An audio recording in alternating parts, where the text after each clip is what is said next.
दोस्तों, आज मैं आपसे एक कहानी शेयर करूंगी जो कि हॉरर रियल स्टोरी है। और ये कहानी मेरी दोस्त ने मुझसे शेयर की थी, तो मैंने सोचा क्यों ना मैं आपके साथ शेयर करूं। मेरी दोस्त ने मुझे बताया था कि वो अपनी बहन के साथ, कुछ दिन पहले की बात है, तो उसने मुझे बताया था कि वो अपनी बहन के साथ कहीं जा रही थी।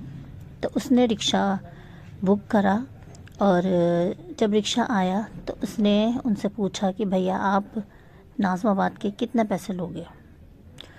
तो वो शारा फैसल पे खड़ी थी और शारा फैसल से नाज़माबाद का फ़ासला काफ़ी दूर है। तो उन्होंने कहा कि मैं आपसे 200 रुपये लूँगा। तो वो थोड़ा घबरा गई क्योंकि उसने सोचा कि काफ़ी दूर का रास्ता है और ये 200 रुपये तो नहीं बनते।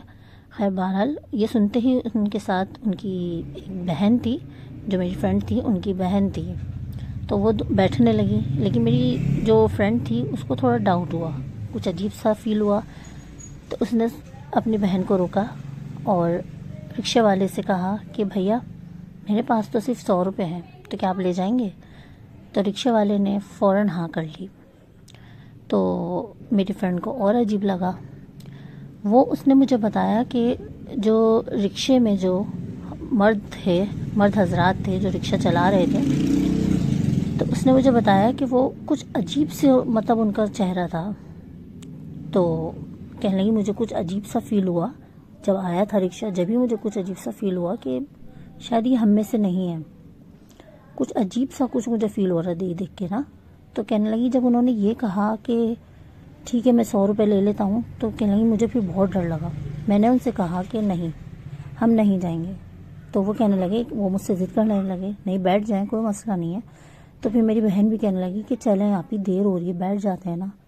तो मैंने उनसे कहा नहीं, हमें नहीं जाना, आप जाइए। तो फिर खैर रिक्शे वाले जो थे वो जाने लगे और जाते हुए उन्होंने क्या कहा, मेरी फ्रेंड की तरफ देख के उन्होंने मुस्कुरा के कहा कि शायद आप मुझे पहचान गई हैं, इसलिए आज आप मेरे ऑटो में नहीं बैठी, और अगर आप बैठ जाती तो फिर क्या होता ये आप जानती हैं, तो इसलिए शायद आप नहीं बैठी। तो मेरी फ्रेंड ने मुझे बताया, कहने लगी मैं एकदम बस देखती रह गई कि मतलब मुझे कुछ समझ में नहीं आया कि इसने मुझे बोला क्या। और कहने लगी कि रोड पे कोई गाड़ी नहीं थी। तो मैं रिक्शे को इतनी गौर से देख रही थी कि मतलब वो जब जा रहा था तो मैं सिर्फ उसी को ही देख रही थी, क्योंकि मुझे बहुत डर लग रहा था। तो फिर कहने लगी कि जब मैं देखती रही उस रिक्शे को, थोड़ी सी फासले पे वो जाते जाते एकदम से गायब हो गया। और ये दोपहर की बात है, रात की भी बात नहीं है। तो वो कहने लगी कि मैं उसको बस देखती रही और एकदम मुझे फिर इतना डर लगा कि वहाँ तो कोई ना कहीं मोड़ था और ना ही कोई गली थी, मेन रोड था बिल्कुल सीधा। तो अचानक से एकदम कहाँ चला गया। तो दोस्तों ये रियल कहानी है और हकीकत में ऐसे बहुत सीन होते हैं, आपके साथ भी शायद कुछ ऐसे सीन हो।